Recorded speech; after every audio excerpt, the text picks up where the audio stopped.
The tow truck's engine roared like thunder that morning as it stopped in front of Karen's pristine colonial home. Hanging from its steel chains was that same bright blue porta-potty she had dumped on my property weeks ago, now swinging gently above her award-winning rose garden. When the hydraulic lift hissed and the unit lowered into her perfect yard, she came running out in her heels screaming like she'd seen a ghost. Her shriek echoed down Maple Ridge Drive, and I just sat there in my truck across the street sipping coffee, watching karma make its long-overdue entrance. But to understand how we got to this delicious moment, let me rewind a little. My name's David Holt. A few months ago, I bought a vacant corner lot in the Oakwood Estates subdivision, a quiet upper-middle-class neighborhood where the lawns were trimmed to regulation height and the mailboxes matched by HOA decree. I'd been saving for years to build my dream home there, a small ranch-style place for retirement. The lot had been an eyesore, overgrown full of trash, and I figured cleaning it up would make the neighbors happy. Every weekend I'd haul debris, pull weeds, and tidy the place. I followed every rule in the HOA handbook: no work before 9 a.m., none after 5, no Sundays. I was trying to be the model neighbor. Then I met her, Karen Peaton, HOA president for 6 miserable years. She was in her 50s, blonde hair stiff like a helmet, always carrying a clipboard like it was a royal scepter. You could hear her heels clicking before you even saw her. The first time we met, I was loading dead branches into my truck when she appeared out of nowhere. "Mr. Holt," she said, giving me this tight smile that could curdle milk, "your lot is disrupting the visual harmony of our community." I blinked, confused. "I'm just cleaning it up. It's been junked for years." She tilted her head, voice sugar-sweet but sharp enough to cut glass. Change itself can be a disruption. Some residents have complained about the noise. "Which residents?" I asked. "That's confidential," she snapped, turning on her heel and strutting off like she'd just served divine justice. That's when I knew I had a problem. A week later, I got my first citation in the mail. Violation of Code 7.3.2 construction debris visible from the street for over 4 hours. The debris was literally the pile of branches she'd seen me loading.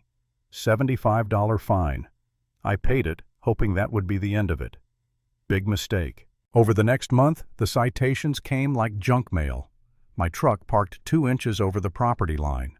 My safety cones weren't the approved shade of orange. I hadn't submitted Form 47B before removing a dead stump. Each fine got steeper. Each meeting with her ended with that same phrase: "Rules exist for a reason." Then came the morning that changed everything. When I pulled up to my lot, I slammed on the brakes. Right there, dead center of my cleared property, stood a bright blue porta-potty. Not off to the side, not tucked away smack in the middle like some cursed monument. I thought it was a prank. Then I saw the sticker on the side, Oakwood Estates HOA. I called the number printed there, and the rental company told me it had been ordered by none other than Karen Peaton for worker sanitation compliance. I told them there were no workers, no construction yet. They said, "Sorry, sir, it's prepaid for 6 months." 6 months. I drove straight to her house. She opened the door in her perfect blouse and pencil skirt, holding her coffee like a queen holding court. "Oh, David," she said, all fake concern. "I heard there were complaints about your site lacking proper facilities." "There's no construction yet," I snapped. "Well," she chirped, "Ordinance 12.6 states sanitation facilities must be installed before work begins." I thought I'd save you the trouble. "You're welcome." Then with that poisonous smile, she added, "If you'd like to move it, you'll need to submit Form 81C. The board meets again in 3 weeks. 3 weeks. That blue plastic monster mocked me every single day. I could see it from the road, glowing like a trophy of her power. The rental company refused to touch it without permission from the authorized signee. The HOA board, her little army of friends, laughed off my complaints. I can't lie, it broke me a bit. I started to wonder if she was right, if maybe I'd brought this on myself. I thought about selling the lot, walking away. But something in me, maybe pride, maybe anger, wouldn't let her win. So I started digging. I filed a records request for the HOA's sanitation purchase. When the paperwork came back, my pulse quickened. The contract wasn't in the HOA's name, it was in Karen's. She'd signed as the authorized representative but used her personal credit card for the deposit, which meant under the rental company's policy, she had full authority over placement and relocation, and I had her verified signature on every citation she'd ever mailed me. That's when I called my cousin Mike. He runs a towing and transport company. When I showed him the papers, he grinned like a kid on Christmas. "Let's move some construction equipment," he said. We set the plan for Thursday 3 a.m. The streets would be empty, the neighborhood asleep. The night was cold and still. Mike's flatbed truck rumbled quietly as he backed up to the Porta-Potty. The crane arm extended chains clinking in the dark. We worked fast, looping straps, locking hooks.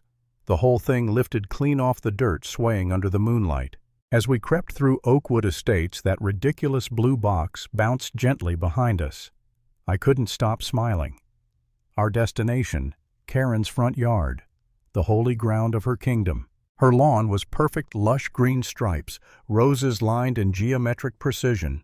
She'd won Yard of the Month so many times they renamed the damn award after her.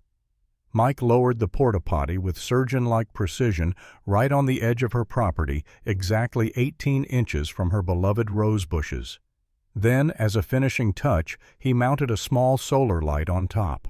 It glowed faint blue like a beacon of poetic justice. We took pictures. Every angle, every detail. Proof it was fully on her land, not violating a single code. Then we drove off into the night, laughing quietly the whole way. The next morning I parked across the street at sunrise, thermos of coffee in hand. At exactly 7:00 a.m., her front door opened. She stepped out, pressed suit heels handbag, ready to conquer another day. She got halfway to her car before she saw it. Karen froze. Her jaw dropped. Then, oh, that sound, she screamed. A raw, high-pitched shriek that woke up the whole block.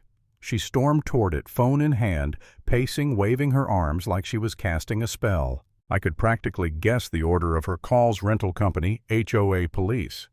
But karma doesn't pick up the phone. By the time the cops arrived, the whole neighborhood was watching. Curtains parted, phones out, laughter bubbling. Mrs. Henderson, 2 doors down, even snapped a photo. The officer talked to Karen for a good 10 minutes, then shrugged. "Ma'am," he said, "it's on your property. The lease is in your name. No crime's been committed." I nearly spit out my coffee. By that afternoon, the Porta-Potty incident, as it was now called, spread like wildfire. Neighbors whispered, cars slowed down. People took pictures. That night, the HOA held an emergency meeting. The clubhouse was packed, standing room only. Karen sat at the head of the table, jaw locked, voice trembling as she tried to spin herself as the victim of a malicious prank. She demanded fines, legal action, the works. Then Tom Morrison, a longtime board member, cleared his throat. "Before we vote," he said, "I'd like to review the rental paperwork." Karen's face went pale, but the papers were already circulating. Whispers filled the room. "Why's her name on it?" someone muttered. "Did she really use her own card?" Another whispered. Then Margaret Chen, the HOA treasurer, opened her laptop, scrolling through financial records. Her expression darkened. "I can't find any record of this expense," she said flatly, "or any withdrawal from emergency health funds." The room exploded. For the first time, Karen looked cornered. The facade cracked. Then old Mr. Petrov, who'd lived there since the subdivision was built, stood up. 20 years, he said, his Russian accent booming.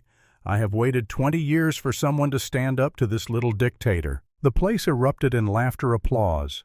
One by one, neighbors started speaking up stories of unfair fines, intimidation, power trips. It was like watching a dam burst. By the end of that meeting, 3 things were decided. 1. The HOA would take no action against me. 2. A full audit of the association's finances would begin immediately.